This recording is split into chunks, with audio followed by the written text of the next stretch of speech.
You are listening to the Disney Dream Girls podcast, an unofficial Disney theme parks podcast. And this is show number 188 for Sunday the 3rd of December 2017. We've got to hurry. The ball is about to begin. Just put your hand in mine, and then we'll go where dreams begin. I'll teach you how to fly, and then we'll go where dreams begin. It's a wonderful ride as we scale the heights. There's no better view or place you've ever been. Signs are clear. We're here where dreams begin. Coming up in today's show, we have a cornucopia of Disney goodness to share with you. We will be talking about all sorts of things, including afternoon tea at the Steakhouse 55, the UK release date for Coco, the origins of the Epcot Germany Pickle, and then ending the show with a very special feature to honour a very special man's birthday.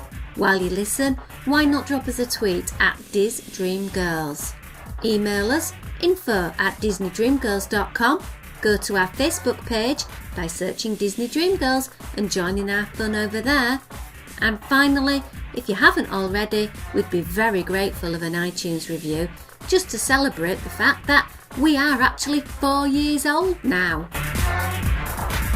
It's a wonderful ride as we scale the heights. There's no better view or place you've ever been. Signs are clear. We're here Where dreams begin. Hello and welcome to the Disney Dream Girls podcast. I am Michelle Young, and together with my good friend Jayne Phipps, we are your guides to the place where dreams begin. Hello there, Jayne. How are you, my gorgeous one? I am very well, Michelle. I'm a little bit croaky. I do apologise. We had to cancel our recording twice, I think, didn't we? Because I had no voice. But it's getting better. But I'm a little bit bunged up still, so I do apologise if I sound a bit weird on tonight's recording. Oh, well, we did have a bit of drama. This is our second recording of this week's show. It's because we like talking to each other so much, isn't it, Michelle? Well, we do. We kiboshed it completely. I literally got home from work last night, went to turn on my Mac in the study, and I got a very nice stripy pattern across it, and basically I couldn't access it. So then I had my son's laptop and my other laptop with the show notes on. I was recording on one. I looked like something out of The Apprentice, you know, when Alan Sugar's got all these screens on his desk and everything and looks really important. But you are important, yes. Bless, I wish. And I was all like that, and then Jayne's Skype decided to go all there, and we ended up sort of recording in 5 different chunks, and we just said, you know what, let's try again on another day. Yes, so I'm now sat on a different computer. Your computer's working again, and it's all fingers, toes, everything crossed that technology is nice to us this evening. We are hoping, because if it works tonight, ladies and gentlemen, do you know what it means? Jayne gets a new laptop. Yay! I think Jayne secretly kiboshed last night to get the new laptop. Oh, I wish I could be that devious, but unfortunately, no. It's just one of those things, unfortunately. But it is about 3 or 4 years old, so perhaps I am due a new one. I don't know. Yeah. Well, I must admit, my old Apple Mac got it in 2008. It's lasted well then, my dear, really, hasn't it? It's lasted very well. Even though Apple consider it to be obsolete, it is now, thanks to the wondrous mechanical electronic skills of the other half, it is actually now up and running. So touch wood, it might last us another year to see its 10th anniversary next year. We'll have a party for it and everything. Any excuse, darling, any Absolutely. excuse. Well, we've got a fun-packed show, so we're going to slightly move on a little bit. Mm-hmm. And I'd like to just give a little bit of feedback from not last week's show, but the show before when we did the Christmas run around Disneyland and Walt Disney World. Oh, right, yes. I got my facts wrong, and I'm going to hold my hands up and say I got my facts wrong. Ooh, what did we get wrong? I said that the Disneyland Christmas tour included front-of-line attraction ride-alongs. Mm-hmm. And our lovely friend Joe corrected me. Joseph Compton said, no, this used to be the case, but last year they changed it, and now the Christmas tour does not offer any ride-alongs at all. None at all. None. It's now Wow. basically the history of Disneyland and Christmas, where you pop to DCA for a bit, you get a snack, and you see the parade, and it's about 2.5 hours. Right. They've not brought the price down, so I was like thinking, do I book it, do I book it, do I book it? And I decided against it. Well, I'm going to say, that was going to be my first question, was what have they done with the price then, if they've taken a chunk of it out? But if they've not altered the price to reflect that, then it becomes a bit of a harder decision to make, doesn't it? Yeah, I just felt the value was no longer there for me personally, and I will spend those dollars on something else. Oh, I'm sure you can find something to buy or spend on, Michelle. Not a problem there. I never seem to have a problem with spending my money, Jane, as you darn well know, my friend. I'm not saying nothing. Yeah. All I need to say is the bargains I got from Cyber Friday or Eclectic Monday or whatever you want to call it have now started to trickle in the doorstep, and I have got some very nice dresses. Good prices though, Michelle. Absolutely, absolutely. So you're saving money really, aren't you? Not spending it. Exactly. That's a girl's logic for you. Last weekend saw me visit London and to stay with my good friends Mark and Liz, who run the In My Disney Opinion podcast. Oh yes, that's right. Good time? Yeah, and you know what? I've been friends with Mark for, oh my gosh, I'd hate to count up the years, but we actually got to become friends because we both at the time listened to WDW radio, because back then there weren't as many Disney podcasts and everybody listened to that show. No, definitely, yeah. Or they listened to Inside the Magic, or both. And we had a little bit of a UK meetup organised by a mutual friend, Emma Godbold, and we sort of met up in London in a little cake shop, and since then I've been really good friends, and it was lovely to be able to go down and do a bit of Christmas shopping, hang out in the Disney store, and we did something traditionally British, and we went for afternoon tea. Oh, how very British of you. Afternoon tea. It was incredibly British, alas the menu was not. You can't be going for afternoon tea in Britain if it's not got a British menu, Michelle. That doesn't make sense. Well, it was in English, but let me share the experience. Oh, okay. Firstly, we arrived late because on the website it gave the address, but it failed to mention it was on the first floor in a hotel. That would be helpful. Yeah, so that's why we were late, and then All only right. 4 of us turned up instead of the 6, because originally I was hoping to meet up one of our listeners, John Kretsu, and the lovely Becky Mannion, but plans changed and we weren't able to make that happen. And I forgot to change the reservation from 6 down to 4. That wouldn't be a problem, would it, if you're just less of you? Well, true, and we were joined by our lovely friend Katie Mason as well. Okay. But we arrived and we tried explaining why we were late and why we were 4, and they just looked at us really strange, and they weren't going to let us sit down at one point. Okay. Why, because you were late? Yeah, and then because there was 4 of us and not 6, and I said, well, would you like me to go outside and get 2 strangers to come and join us? I didn't really. Sorry, I'm being facetious. So anyway, we got sat down and we were given the menus, and we were allowed about 15 minutes to peruse the menu, because you have 4 different choices. You have your high tea, where you could have scones and a hot beverage. Notice hot beverage. I think Sheldon Cooper at the Big Bang Theory wrote this menu, because, you know, high tea does include tea, not a hot beverage. So come on, Sheldon, get off our menus. True. Go on then. So that was one choice, and then you could have had a standard afternoon tea, a champagne afternoon tea, or a Prosecco afternoon tea.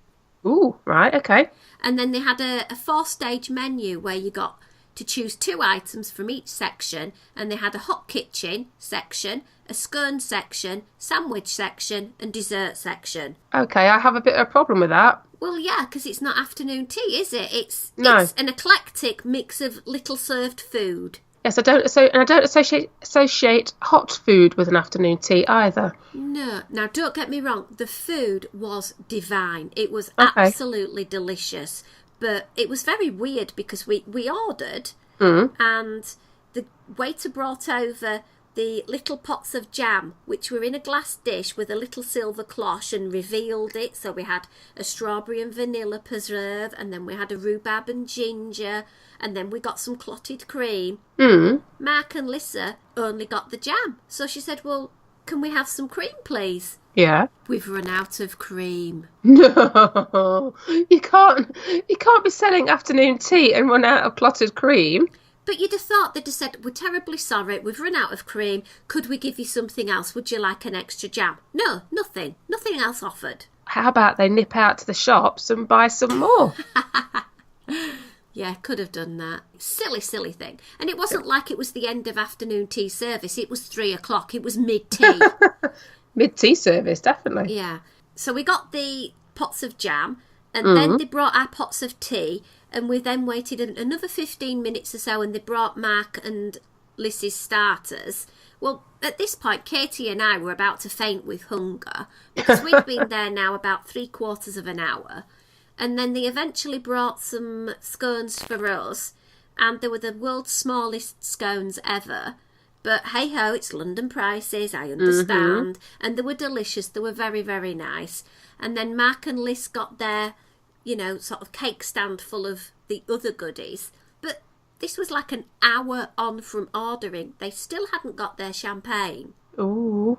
If you want to go for an afternoon tea and don't mind poor service, which still charges you a service charge of 12.5%, I highly recommend you go to Scoff and Banter on Oxford Street. Yeah, it sounds like a little bit of an experience, Michelle. Yeah. Oh, it totally was. But I'm going to use that to segue into something else I would like to try out. Okay. Now, we all know that the Steakhouse 55 over in the Disneyland Hotel started up doing an afternoon tea. Jayne and I, we've spoken about it quite a few times. Well, from December the 1st through to the 31st, they're hosting a very merry holiday tea party. I don't like the word holiday. It's Christmas, so get over it. But hey-ho. And it's got an afternoon of sweets, savouries and hot tea. And I believe it's $50 per person, although the website doesn't handily say that information. So I'm working on that. Okay. The tea is served on Friday, Saturday and Sunday, 12 till 3 p.m. Right. And you get the following. And it does sound amazing. You get white chocolate cranberry scone, smoked trout sandwich, Christmas tree-shaped cucumber sandwich. Oh. You get an open egg sandwich, a wreath-shaped caprese salad sandwich. You get a Christmas light and Santa decorated strawberry, and they look amazing because they're like dipped in chocolate and decorated in Christmassy themes. Sound cute. Gingerbread cookies and a choice of gingerbread, apple pie or mulled spice teas. Ooh. And then they do kiddie versions as well, and the kids get peppermint hot chocolate. That's not fair. I know, I'm going to ask for a kids menu. Can I have the adults, but can I swap out the flavoured teas for the chocolate? It does sound really good, and you can up-level it by adding in some alcoholic beverages if you so wish. So I'm going to be going on the app to see if I can book myself a reservation there, because it sounds absolutely delicious. It does sound really nice, actually, I have to say. And quite following the lines of what I would call a traditional afternoon tea as well. Yeah, which, apart from the timing, because, your afternoon tea should be 2 till about 4:30. Yeah, but we can forgive them on that, though, can't we? Well, it does sound beautiful, and does sound, exquisitely themed for the season as well, which is always kind of a nice little treat at this time of year, isn't it? Yeah, absolutely. Now, I want to go over to Epcot now, Janie. Oh, okay. Because that there German pickle in Epcot has always had us in a pickle. Pickle and a half, yeah. Those of you who've listened to the podcast before will know that I have every year complained about the pickle in the Christmas shop in Germany, in Epcot, just basically because every German person I know has never heard of it. Oh, it's a weird one, this, isn't it?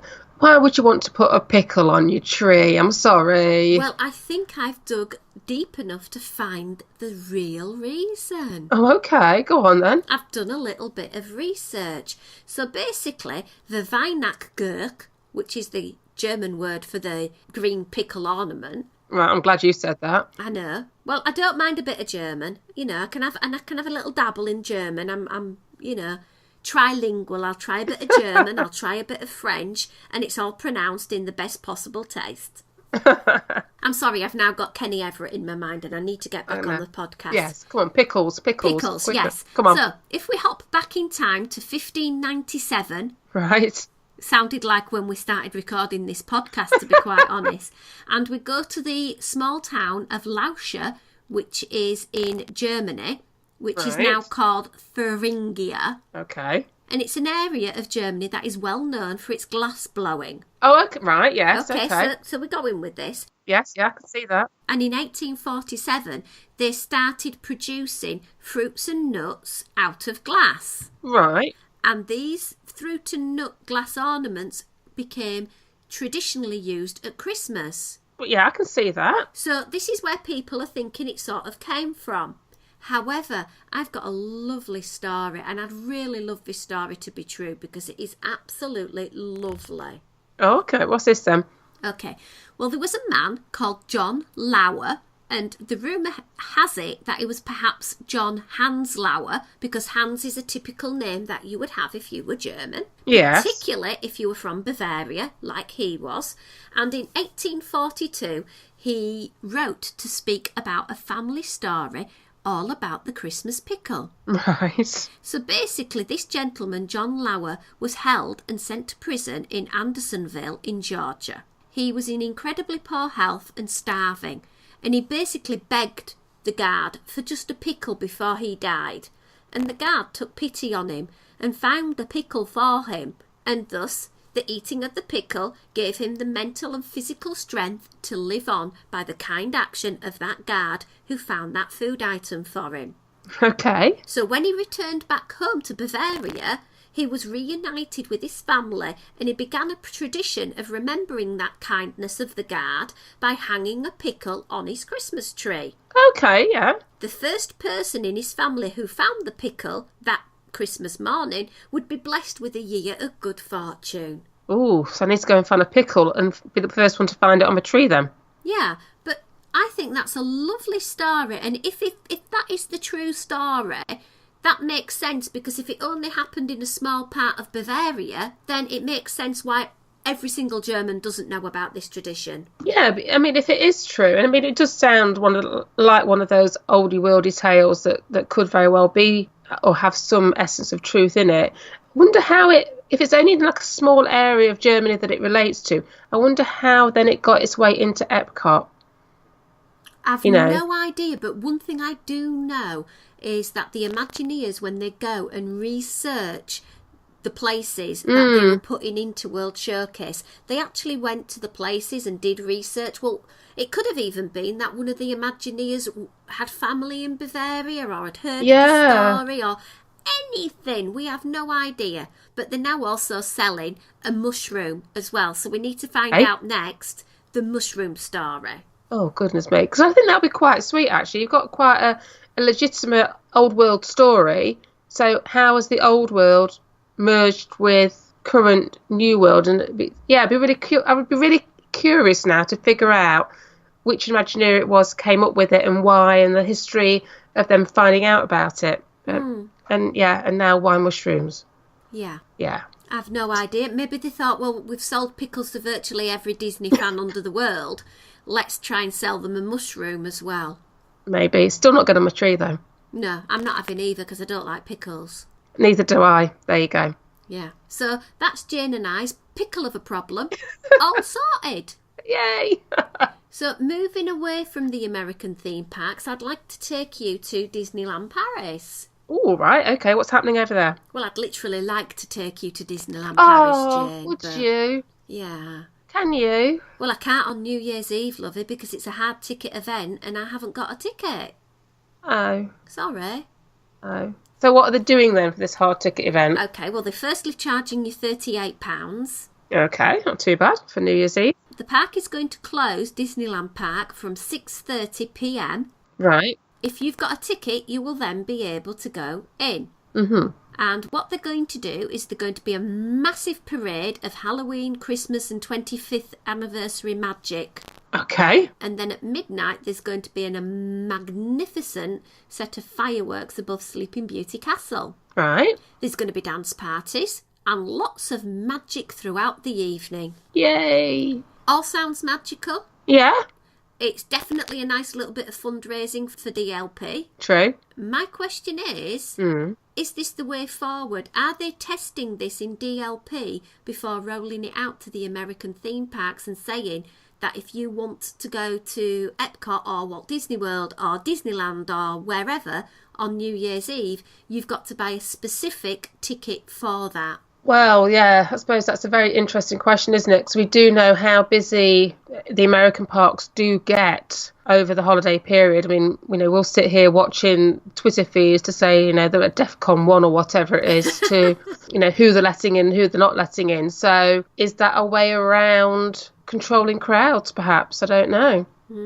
I don't know. I know that they're trying their hardest over in Disneyland at the moment to cull people being able to go to the parks in the busiest time of year, which is the 2 weeks over the Christmas period, because they've cut off and put in loads of blackout days for the annual passes, and it's only the top tier pass that can gain access for the 2 weeks of Christmas holidays. Yeah. But I don't know, if I was going, I wouldn't think two things about spending £38 or roundabout to buy a hard ticket event for that one night if I knew it wouldn't be as packed as it normally would be. But that's the problem. Would Disney just then let 1,000,001 people still come into capacity and then you're not really benefiting? Do you know what I mean? Yeah, I'm going to say, I suppose that is going to be the crutch of it, isn't it? I mean, anybody going out on New Year's Eve, I mean, I've not done a specific event on New Year's Eve for a lot of years, purely because of having, children, etc., and the expense of it. But even to go out in this country for dinner dance, you're talking probably you are talking in excess of £38 in a lot of cases. So on the face of it, I agree with you, Michelle, £38 or thereabouts would seem extremely good value. But if you're not getting something for that, as in the freedom to walk around and jump on rides or whatever it may well be, and you're still going to have to wait excessive amounts of times to do the stuff that you want to do, are they giving it in one hand and taking it away with another? Yeah, it's a tricky one, is that? And unfortunately, we won't know until this event rolls out and we hear the reviews afterwards. And it'd be interesting to see what happens next year, if this has been an actual trial and whether it is rolled out in the other parks. Definitely, yeah. Interesting times. Yeah, and talking of interesting times, I'm now going to hop to the world of film. Oh, okay. We're all over the place this week, aren't we? We totally are, and it's not, whilst it's kind of news type related, I don't think it's your classic news type of stuff, because, we're at a bit of a loss over here in the UK. We're suffering, Jayne. We are. We are majorly suffering because Coco was released in Mexico on the 27th of October, the weekend before Dia de Muertos. Well said. Yeah, I'm trying my best. I'm not good at Spanish. I'll have a dabble. The film was then released in the United States on the 22nd of November for the Thanksgiving weekend. Yeah. It's released in the United Kingdom 19th of January 2018. I know. Are you going to want to hear me rant, Michelle? Oh, you can rant, baby, because I want to rant too. This so frustrates me. I am at a loss as to why we have to wait such a long time. We've had this with Wreck-It Ralph and other movies in the past before, and I just don't get it. I appreciate a couple of days, maybe a week, but why do we have to wait, 8-10 weeks before we get to see it? So frustrating. And now we've got the problem of keeping spoiler free. Well, there's no chance of keeping spoiler free for a start. I know that for a fact 100% No. because I've already had it spoilt to me, thanks Twitter. And then another issue that I've got is, why 19th of January? It's not like we have a school holiday or any special event or any link to people coming back from the dead on the 19th of January.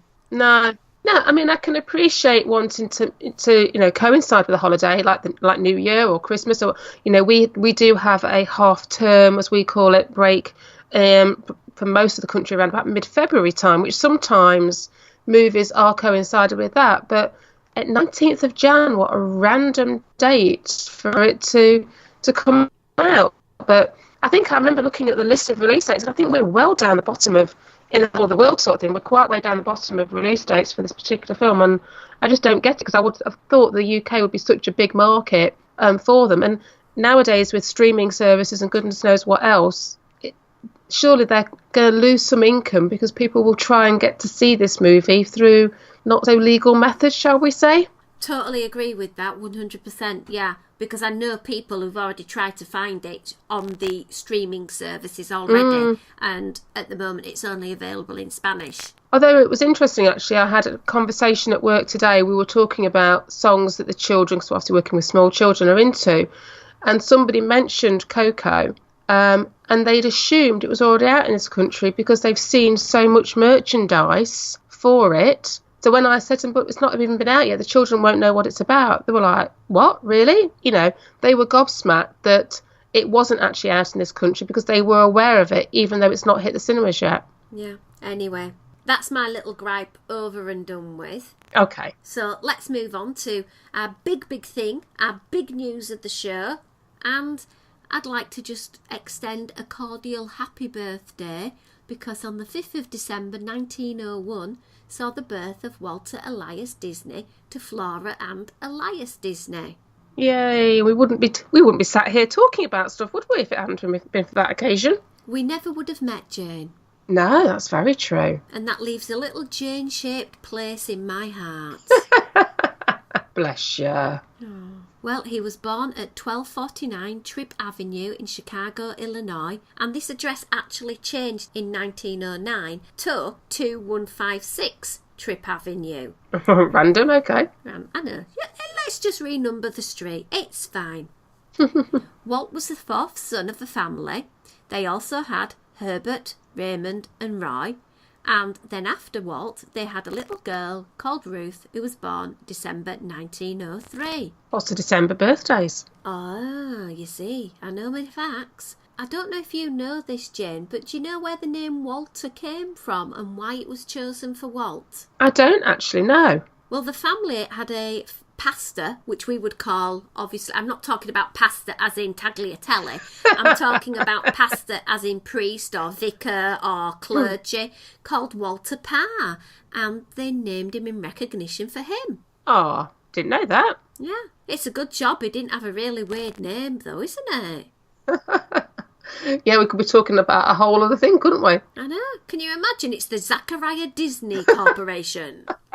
Yeah, but if that was the case, then it would just roll off our tongue anyway because we'd know no different. So True. Anyway, we're crossing over movies then, going back to the future a little bit there, Jayne, so I've got to be careful a little bit. In 1906, when Walt was 4, the family moved to a farm in Marceline, Missouri, where his Uncle Robert had just purchased some land. right. So, Jayne, Mm-hmm. I put on our Facebook page through the week a little question to ask people, you know, if Walt was around today, what would you like to do in the parks with him? And I've got some really lovely comments. A lot of them echo the same sentiment, so let me share one or two with you.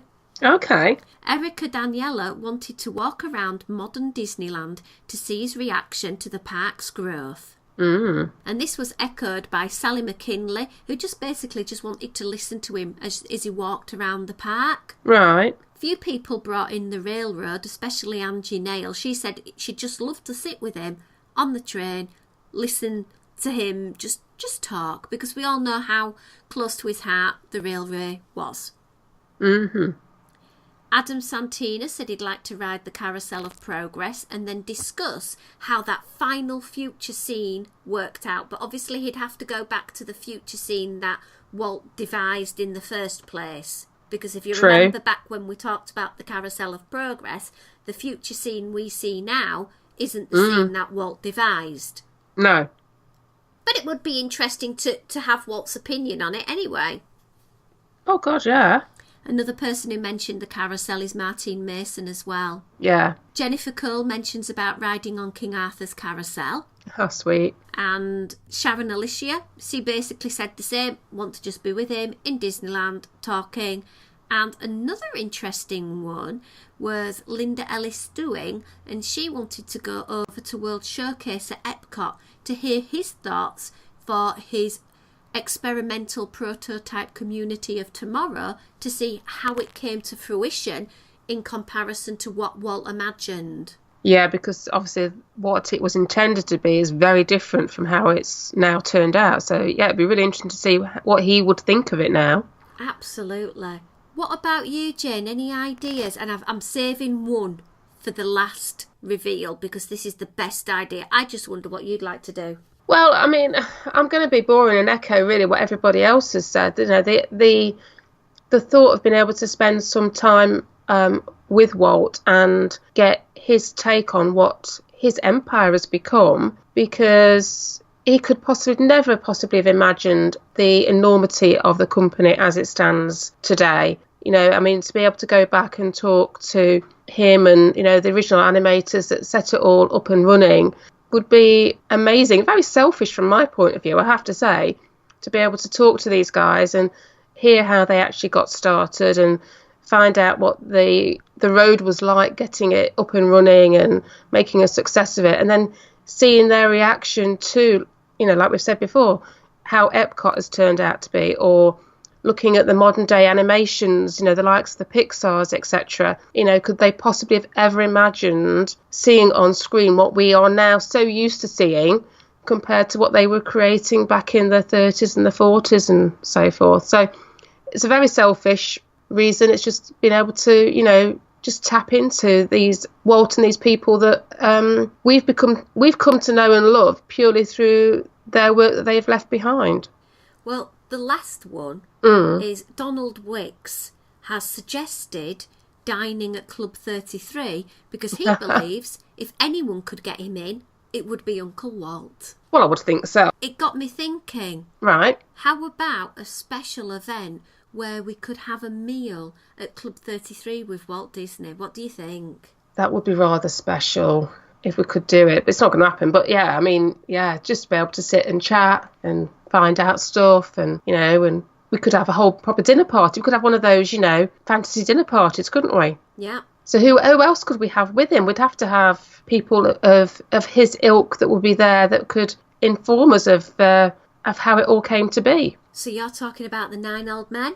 I would, personally, yeah. And about what you would do, Michelle. Oh, I don't know, because that would be like who's who in Disney animation history, wouldn't it? Well, it would really. But then I'd want to listen to them all, and I can't sit next to them all. Well, the problem with this sort of thing, Michelle, because if you're going to have the original founding fathers, if you like, of Disney, then I think it's going to snowball. Because you can't just have the animators, because then you're going to go into Imagineers, aren't you?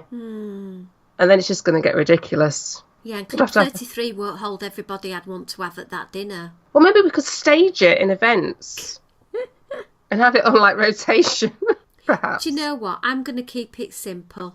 I'll just ask for Walt and Lillian and have dinner with some friends that I've met along my Disney journey to join us for some fine food, some nice wine and some sparkling conversation. So yourself, Simon, Donald, obviously you are very welcome to invite one or two people of your own. Oh, how nice of you, Michelle. You know, other people that have a little place in my heart that can come along and enjoy the company of Walt talking about his park and how it's changed over the years, what he thinks, and that'd be great. It would. It's got me all dewy-eyed as that. I'm going to say it's all a bit like sentimental, but, you know, it's coming to that time of year when we have to get up all a bit mushy and sentimental, isn't it? So I'm up for anything like that. I mean, I love watching documentaries and finding out how things were done and, you know, the path to what we know today. So, yeah, I agree. Any chance to sit down and chat and find out stuff would have been amazing to have been a part of. I think that's an absolutely fantastic way to end the show, thinking about Walt and give thanks to him for his dream, along with so many other people put together the company that basically enabled us to do what we're doing right now.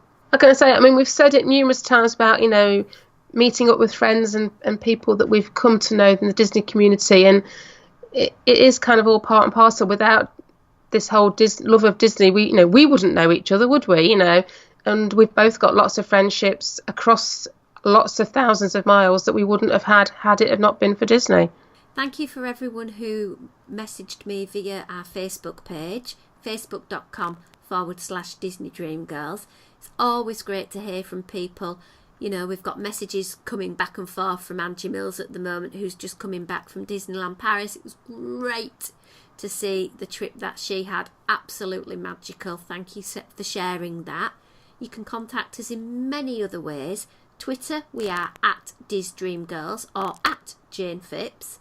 Our email address is info@DisneyDreamGirls.com. We are on Instagram, Disney_Dream_Girls.